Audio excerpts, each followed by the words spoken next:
Well, today we are at Coyne Park on McLean Avenue. As you guys, most of you guys who know McLean Avenue, know Yonkers, you know about this park. This is where the Vietnam Memorial is, and also there is a baseball park, some grass where people come and walk around, enjoy the park.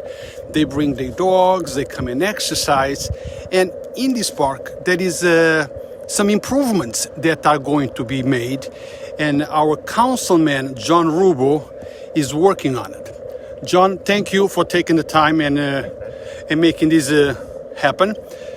What type of improvements are happening here at this park? So first, thank you for joining me out here. I wanted to walk you through some of the improvements we are making. This is what we've done is we've invested some capital improvement money about 2 years ago into this facility, and we're able to get this process going now. So back here is an area that had a very small bocce court previously that was along the fence here, and another bocce court there. Other than that, there was an old dilapidated barbecue pit that wasn't being used, and a one picnic bench. So now what we're going to be doing is the Parks Department came in, they painted the entire exterior of the building, so they gave it a nice new little facelift here.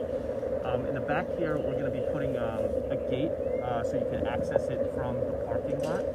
And then this entire area right here, what we're going to be doing is the Parks Department over the last 2 years has been investing in a variety of fitness type of equipment to put in the parks. And especially during COVID, as all the gyms were closed and as we got into the summer, you saw these things being used all day long. There's one up by the water tower, and there's one down by O'Boyle Park on the waterfront. So what we're going to be doing here is we're going to be installing some outdoor fitness equipment. It's made for outdoor. It stands up to the weather, and you'll have bikes, ellipticals, some things that you could do, leg ups and sit-ups. And so that's what we're going to be building right here on a pad. And then if you come on forward, what we have is we had a shuffleboard court that was back here that was rarely used, but it was also broken. So what we've done is we've taken out the shuffleboard court. As you can see in the back of the building, it has a brand new paint job. And here, we're going to build a pavilion. Now, originally, when this project started, it was started by, at the request of some people in the community who have pets and dogs. And, you know, Ben, as you and I have been standing here, we've seen one woman walk off with 3 small dogs. Another woman was just walking across the field with another dog. And so there are a lot of people who are coming and using the ball fields with their small dogs. And so at the request of some of these folks, the original plan was to build a dog park back here that wrapped around the building. And so it was going to have a section for smaller dogs on the side and larger dogs in the back. Now, I met with some of the seniors out here, and the seniors, they weren't too happy about the dog park being so close to the bocce court and some of the other area that they were going to sit. So what we've done now is originally the area where the fitness equipment was going to be a pavilion. So now we've moved the pavilion to this section, and we're going to be putting in a larger pavilion. So it's going to be 24 feet by 40 feet. It's going to sit on a concrete deck. It's going to have lighting and electricity, and it'll be available to use for our seniors during the week. But also here we have a Little Learners program where young kids before preschool age, they come and they'll go to school here, and so the Little Learners can use this space. We also on nights and weekends have young people with disabilities, and those programs are run through the Yonkers Parks and Rec program. So the young people with disabilities will be able to use the pavilion as well. And so we're going to be adding some lighting out here. And as we go forward, I'll show you all the different landscaping. Now, John, when you say pavilion, let's clarify that to the people who are watching us. This is a canopy, just like a cook field, right? It's not a closed with walls. It's not a closed pavilion, correct? Right. So this is not a built-in shelter. What it is if you go to Cook Field, like you mentioned, or down to JFK Marina on the waterfront, they have an outdoor pavilion.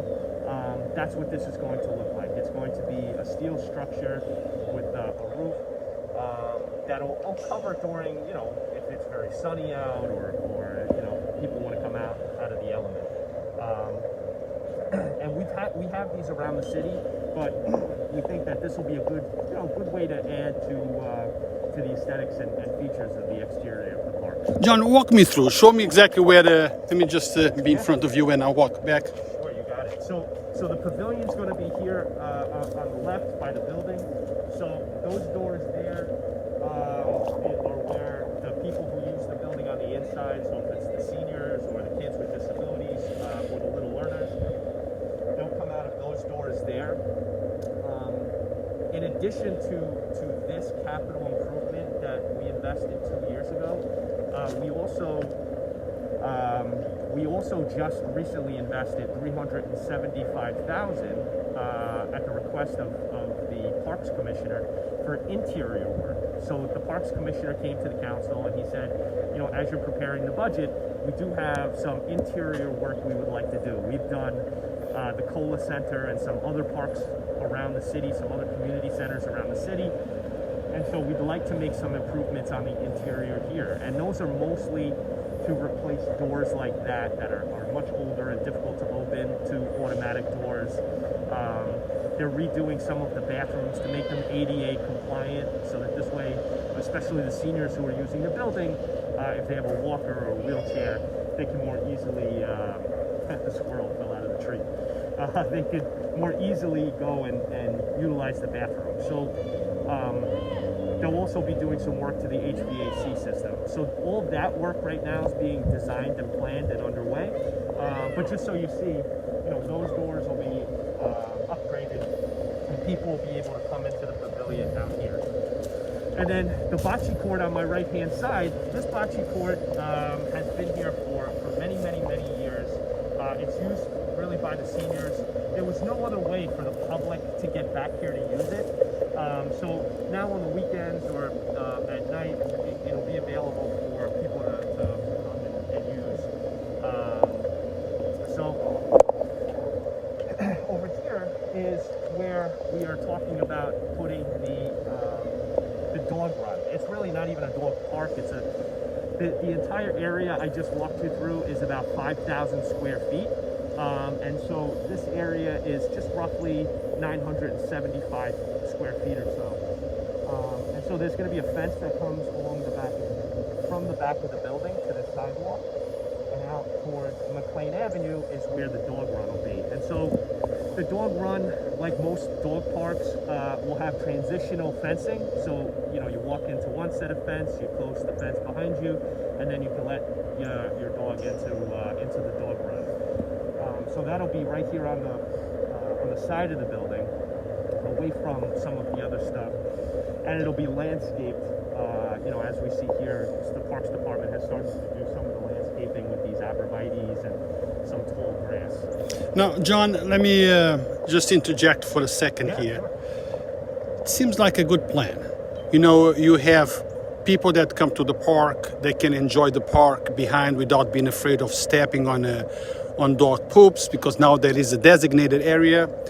You have people that in a neighborhood that have dogs, now they have a place where they can come, go in, sit down for a little while and let their dogs run.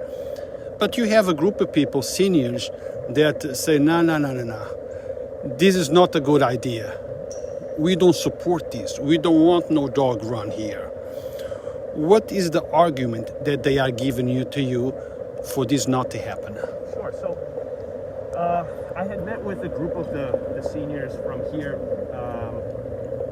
that utilize this particular community center. And what the seniors said were, because the original plan was for the dog park to come around from the building and in the back here. And so this was all going to be fenced in, and there was going to be, like some of the other dog parks around the county and in the Bronx. And I think you mentioned earlier, Ben, that you've gone down to Washington Park to bring, your dogs. It was going to have some features for the dogs. But when the seniors came out, they said, John, this is big. It's going to interfere with us and everything we're doing here. So we said, okay, what we're going to do is we're going to shift things around. And it was at their request. They came out and said, look, this is too big. So we shortened the park and we just put it back here. I think that the seniors are still concerned about whether or not the allergies from, for those who are allergic to the dogs might be affected. But as you and I, just standing out here for the last 45 minutes or so, we've seen several people walk, just by this fence and on the field with their dogs. So, there's already that place for where the dogs are out here, and if they shed any dander, we don't want the seniors to be worried. We're not trying to harm the seniors by any manner, and we're listening to them. They've asked for us to shrink this thing, and we've certainly shrunk it fairly significantly to just the side of the building here. You assume that out of this project, this is just 1/5 of the size of the entire exterior of the project, and most of the people that are using this are here either early in the morning when they bring their dog out for a walk, or later in the evening. The seniors are mostly here utilizing this space and hopefully utilizing this pavilion, from the hours of 10 a.m. in the morning until about 3 or 4 in the afternoon. So I think there's going to be a lot of really great use of the space. It's gone from a dog park to a dog run with all these other great amenities and features. Now, John, for what I understand, this used to be a dead spot, right? This area, there was nothing here. Right. So there was absolutely nothing on the side of the building, and in the back of the building, the bocce court was the wood was old and was rotten. There was a shuffleboard course along the building that was broken, so you couldn't really play because the cement was coming up. So we've made all those improvements and really have made it a space that can now be used, which before it was not used.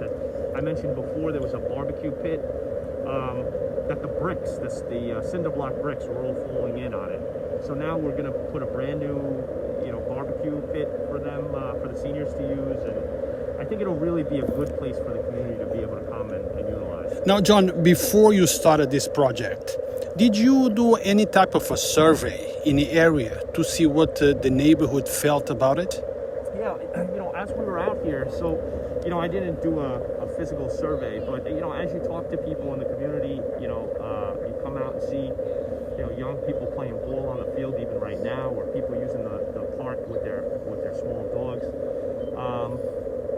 You speak to them and they talk about, we love going to New Rochelle to the dog park. We love going to Riverdale to the dog park. It would be great if Yonkers had a place to bring our dogs. And so, that's why the concept of dog park originally came up. But now it's evolved. I hate to use the word dog park because it's not going to do it justice. It's a run. Right, it's a dog run, and really what I'm most excited about is the fitness equipment, because I think that's going to be a really great addition to the city.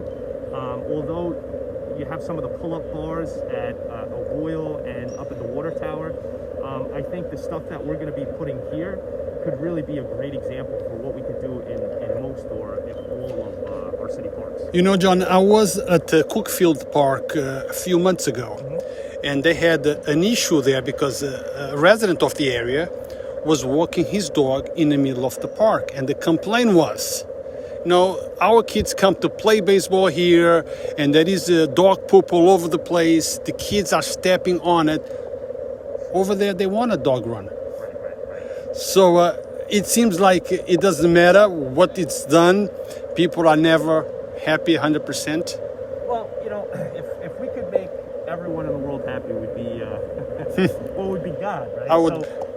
But I would say, at this park here, last night they had football, and they play soccer here. They play football here. You could see the football grid and lines on this field right now. They play baseball. You see the a dad and his 2 young kids out here playing ball right now. And and the dogs are on the field. So what we want to be able to do is now we can give them a place to come, run around a little bit, still be able to get them out, and in the community where they live, to be able to utilize. Now there were some other places that the seniors had suggested for the dog park. One, there is an empty parking lot on the other side of this park. It's not a great space because there's a house that is literally right on top of this parking lot. And so I think that would have really affected the quality of life for this particular family that literally lives on top of this building. They're there 24 hours a day, a parking lot, excuse me. So that really wasn't a great place. Plus, now we have people either driving around through the community to get to that park, or walking across the ball field, which is really what we were trying to avoid altogether. The other place was up. There's another grass area just past the baseball diamond on the right-hand side. But that too has houses overlooking it, and you'd have to walk past the ball fields in order to get there. Now, John, one of the arguments from the seniors is the smell, the hair that's going to be coming from the dog run. How do you think of addressing those problems? So there's we're working with this professor who's written a book all about how to build and take into account these types of things. She's worked in the village of Mamaroneck and has done the dog run out there, or dog park out there. And so she's written this book. We've consulted with her. And so you put a certain type of material down on the ground, and it's known as pea gravel. And when you put that gravel down, it absorbs it in such a way that you're not going to see, you're not going to smell that aroma. And for the dog dander, as you mentioned earlier, you have dogs all around this park right now. It's an outdoor space. It's not an indoor space. And so even in doing some research about allergies, people, for the open air, to be able to have that open air instead of being in an indoor space, it evolves for the allergies. Now, I'm obviously no professor, but we've consulted with people who've done this before. But we also hope that people that will be using this dog run will be responsible enough.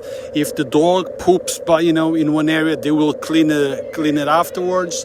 So there is a level of responsibility for those that will be using this park will have to comply with, right? Absolutely, and we have a group that volunteer in the city. They work at the animal shelter, and have before the animal shelter was built off of just below Rich Hill there. And so we expect that we're going to be working with groups of volunteers who are going to continue to help make this place a great place for people to come. But as you said, people who own dogs are primarily responsible. They'll pick up after the food court. They want to make sure that if they're going someplace, it's clean. And so they'll help pick up, and maintain the park themselves too. Now, when do you think that this project will be completed? Well, the dog run is really the very last thing that we're doing here. Everything else is really what the focus is right now. So we're taking open bids for the pavilion. We're hoping to have that all finalized by this month. And then if we can, depending on the weather, the pavilion will go up before the end of the year. And then I'm hopeful that we will be pouring the concrete slab for the fitness equipment. And again, depending on the weather, that may get installed over the next couple months, or we'll wait until March or April when it begins to warm up a little bit. And then once that's completed, then we'll take a look at how to finish the dog run. Okay. So let me make it clear that we spoke with the Councilman, John Rubbo, about the issue because we received a complaint from those that are opposing this project. And you offered to come on camera and explain. And we invite the group to also step forward and voice their complaints. And spoke with them last week. And we should be interviewing them sometime this week if they are interested. So we give both sides the same opportunity. So now let the people of Yonkers, the people of your district hear and reach their own conclusions. Right. And I think the one thing that we should make clear is that the seniors are very loud and vocal. God bless them. And so they came, they voiced their opinion, and we've made a lot of changes as a result of those meetings. And so it's important that, you know, we're also meeting with them, with the president and vice president of the senior group on Monday in the Parks Department to go over a lot of this stuff. So by no means are we brushing them off. By no means are we dismissing their feelings about, you know, what this may look like. But at the end of the day, they're going to have a brand new area to use. We're making investments inside the building that will be done by the time hopefully the pandemic allows for people to use the building again. But we're making almost a $600,000 investment in this property, which is going to benefit the community. It's going to benefit the seniors. It's going to benefit the little learners and the children with disabilities. So yeah, I appreciate you giving me the opportunity just to explain. And the overwhelming support we have received about the work we're doing here has been great. I've tried to relay that to many of the seniors. And at the end of the day, I think as long as we don't have anyone instigating the seniors or really pushing them or getting them excited, then I think we'll have a great place here that everyone will be happy with. Why do you use the word instigating? Are you telling me, is that a subliminal one? Subliminal message? No subliminal message. I just want to make sure that, you know, people understand that the seniors are heard, and they certainly will be heard by me. They're heard by the Parks Department and by the administration. So we want to make sure that this gets done the right way. Councilman, thank you very much for taking the time. Appreciate